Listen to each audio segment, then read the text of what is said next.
Bom, e já que o Dantas falou sobre essa possibilidade de obstrução, né, fez esse apelo aos parlamentares, né, para que obstruam a votação, é exatamente essa a estratégia de momento lá em Brasília. Deputados de oposição querem obstruir as pautas da Câmara em reação às manobras de Arthur Lira para aprovar projetos do governo.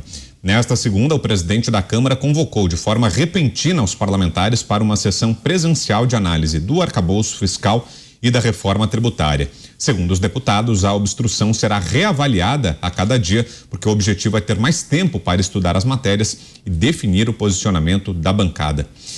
Roberto Mota, sua análise agora. Mota, o que acha dessa decisão dos parlamentares da oposição? A obstrução é um caminho correto? Mota, boa noite. Boa noite, Brown. Boa noite, meus colegas. Boa noite, nossa audiência. A cada dia um susto novo. Os parlamentares de oposição estão adotando a única estratégia possível. O sistema tributário brasileiro é uma insanidade. Aqui se cobra imposto sobre faturamento. Você vende uma coisa, antes de saber se você teve ou não lucro, você já tem que pagar a parte do governo. Mas para quem já achava a nossa loucura tributária ruim, vem aí a desreforma tributária. Esse é que deveria ser o nome. Os parlamentares da oposição precisam agir urgente. Toda reforma tributária digna desse nome tem que fazer pelo menos 3 coisas. Tem que reduzir a carga tributária, ou seja, a gente tem que pagar menos imposto, tem que garantir segurança jurídica, ou seja, você tem que saber que você está fazendo a coisa certa. E, por último, tem que simplificar a burocracia. Essa proposta não faz nada disso. Ela começa agredindo o Pacto Federativo, porque ela retira a competência de estados e municípios e centraliza a arrecadação no governo federal, que vai criar um fundo com um mecanismo complexo para compensar estados perdedores. A gente já viu esse filme e sabe como termina. Essa reforma cria um novo tipo de imposto, chamado Imposto sobre Valor Agregado, o IVA, que está longe de ser um imposto simples. Na verdade, processar, calcular, ver quem vai receber quanto é muito complicado nesse imposto.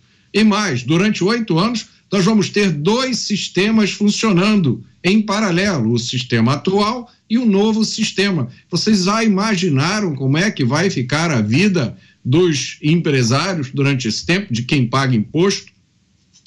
Uma das reformas, um dos objetivos dessa reforma, uma das coisas que ela vai fazer é deslocar a carga tributária dos setores industrial e financeiro para o setor de serviços.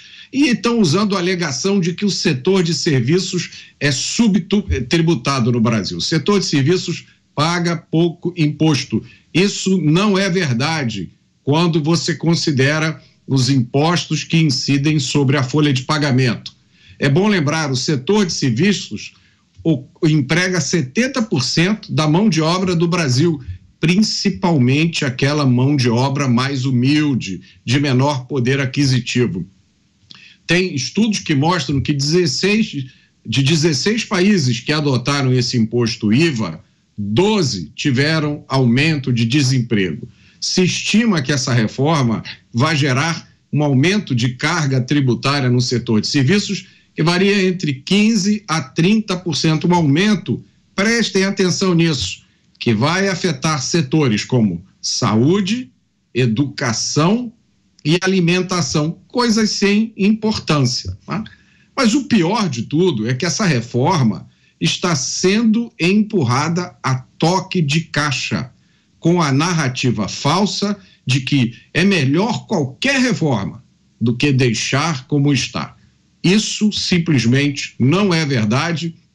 Essa reforma tem tudo para gerar o caos. Existem outras alternativas. Por exemplo, tem a PEC 46, se eu não me engano, do senador Oriovisto Guimarães, que está no Senado, é a chamada PEC do Simplifica Já. Tem a PEC do emprego, que foi feita pelo setor de serviços, que enfatiza emprego, desoneração da folha de pagamento.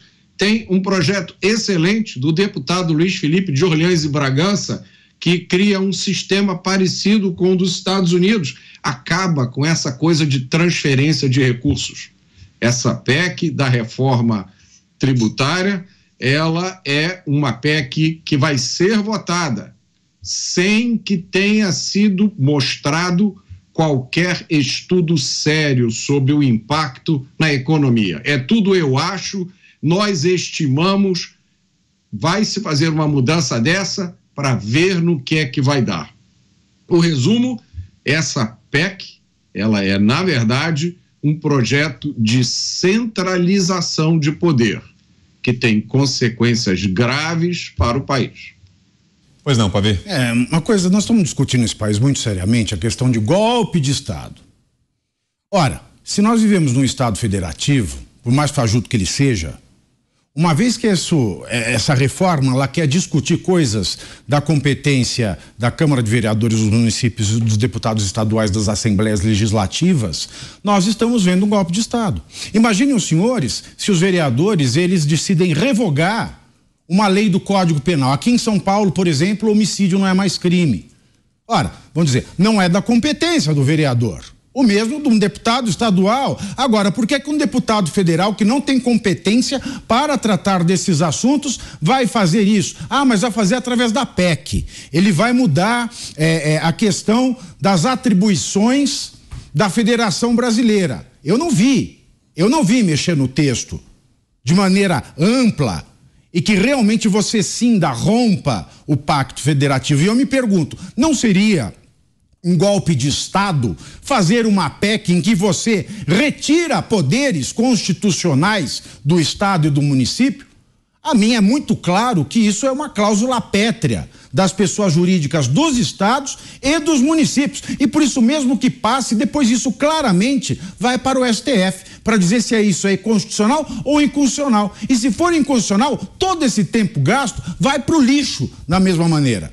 Então nós temos esse problema de constitucionalidade, que para mim é insanável, porque se passar é inconstitucional, é um golpe de Estado gravíssimo.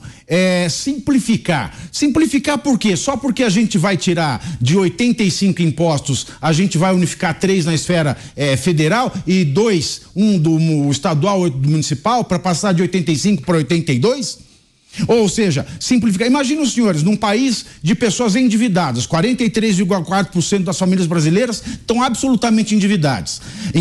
Aí você tem 3 cartões de crédito. Ao invés de você receber 3 faturas, você vai receber uma só. Assim você fica inadimplente com todas e não tem crédito em nenhum. Você não pode escolher o que pagar, fazer. Porque o brasileiro é um artista.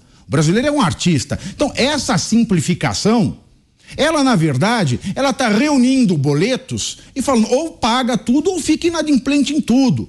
Não dá mais pro brasileiro dar o famoso jeitinho, porque ele é alijado de toda e qualquer benesse que o Estado deveria dar mediante o pagamento de impostos.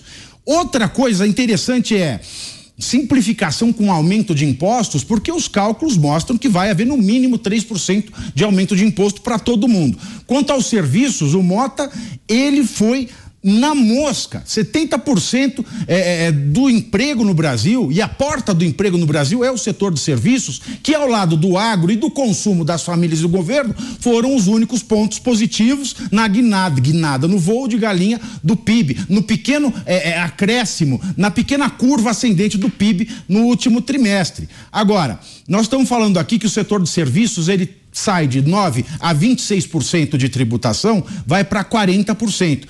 Um aumento de 31% a 14%.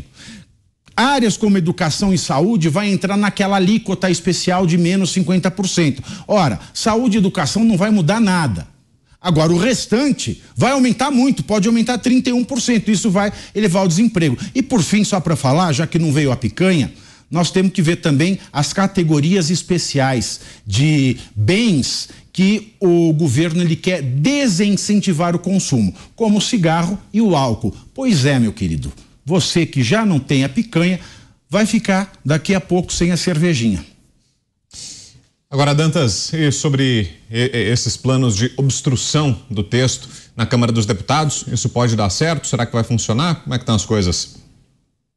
Pode funcionar, depende da convicção, da pressão do cidadão, do eleitor, do pagador de impostos nos seus deputados. Por isso que eu falo, o debate, ele envolve questões complexas, questões técnicas, e a nossa missão como jornalista é traduzir, é simplificar, é dizer para o cidadão que ele vai levar fumo.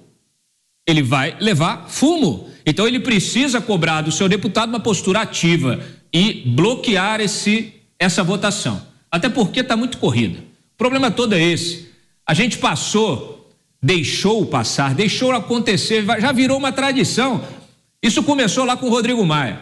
Aí veio o Rodrigo Maia, depois veio o Arthur Lira, e cada vez, aí veio pandemia, utilizaram aquelas votações remotas para poder torar ali, passar a boiada, né? Como gostava de dizer o nosso amigo Salles. O que acontece quando você não debate os temas, você oblitera o debate, você acaba recebendo aquilo que você não quer. O cidadão, veja, a Câmara dos Deputados, o Congresso Nacional, ela reúne todos os lobbies setoriais, os representantes de setores, de entidades, né, de associações. Quando você pega um tema de interesse da sociedade, interesse geral, né, de repercussão geral, como diz o STF, repercussão geral na sociedade, pega um tema de interesse geral e coloca para votar, você precisa respeitar toda a tramitação, passar comissão por comissão,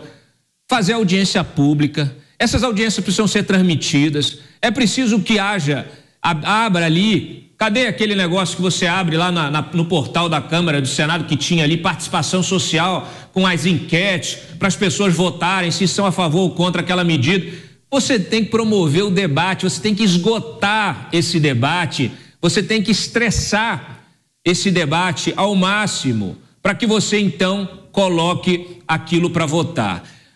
Esse tema da reforma tributária, quando você questiona isso, o pessoal fala, não, mas isso já está há décadas rolando. É uma mentira, né? Porque todo governo vem, faz ali uma pequena, né, uma mini reforma aqui, uma mini reforma ali, até o Supremo está fazendo reforma também, está aprovando coisas que têm impacto tributário em plano nacional. Então, o que acontece é que, sem o debate, não é possível aprovar esse tipo de tema. E acrescenta-se a essa questão o fato de você ter o interesse do governo nisso, o interesse total do governo em aprovar essa proposta, e o presidente da Câmara que resolve acelerar isso no momento em que um inquérito que pega um ex-assessor que aí puxaram lá, a Polícia Federal puxou umas planilhas que citam Arthur, não sei o quê, o inquérito foi parar no STF. E é lógico que quando você faz uma avaliação de fora disso, você percebe que, olha, peraí, se o presidente da Câmara está pautando um negócio, interessa ao governo, e ao mesmo tempo ele está emparedado por alguma investigação, ele já perde completamente a independência que ele deveria ter para poder tocar essa agenda. Eu sei, é duro, é difícil. Ele vai dizer que não tem nada a ver, eu acho que ele tem todo o direito de dizer, de se defender, inclusive, né? Só que é o seguinte, esses temas são muito sensíveis, não é o momento de se falar disso, não é o momento de se tocar, basta ver a reação dos setores. Você imagina, você está falando da Associação de Supermercados, é onde está lá, é a gôndola, é onde você que recebeu o seu salário, amanhã, dia 5, vai lá comprar os seus alimentos. E se até eles estão reclamando, é porque está errado, está tudo errado nesse debate. E bem destacou aí o Pavinato, é cláusula pétrea, essa violação do Pacto Federativo é cláusula pétrea. O governo está tentando modificar cláusulas pétreas da Constituição sem Assembleia Constituinte. Isso é impossível. Só para lembrar aqui, as 4: forma federativa do Estado, que é justamente o que a gente está falando, voto direto, secreto, universal, separação dos poderes, que a gente vê que no dia a dia isso já foi para o saco, e direitos e garantias individuais, que a gente está vendo também para o saco. Então, está tudo errado. Está tudo errado. Certo está o presidente do Uruguai. Agora, Zé, como é que estão nesse momento as relações do governo com o Congresso Nacional? A gente falava muito no começo do ano, né, sobre a dificuldade do governo na formação de uma base, sobre a fragilidade dessa relação do governo com o Congresso. Como é que está nesse momento a situação? Melhorou de alguma forma? E o que é que pode representar esse empurrãozinho, esse apoio do presidente da Câmara, Arthur Lira, que está tentando manobrar para fazer com que sejam aprovadas essas pautas? Pode ser decisivo esse apoio, Zé? O presidente da Câmara, ele lidera um grupo importantíssimo no Congresso Nacional. É o Centrão. Para onde ele vai, leva a maioria, ou para a oposição ou para o governo. Está muito claro que o governo, Vitor, tem dificuldades com o Congresso Nacional.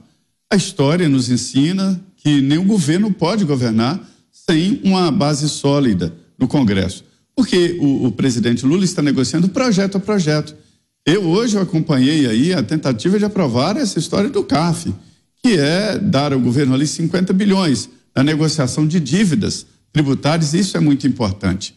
É um projeto importantíssimo para o governo, muito importante para o governo. E ele está penando ali, negociando pedaço a pedaço, chamou bancadas para conversar, a FPA, a Frente Parlamentar da Agricultura, que é forte, tem ali 400 inscritos, isso é muito, né?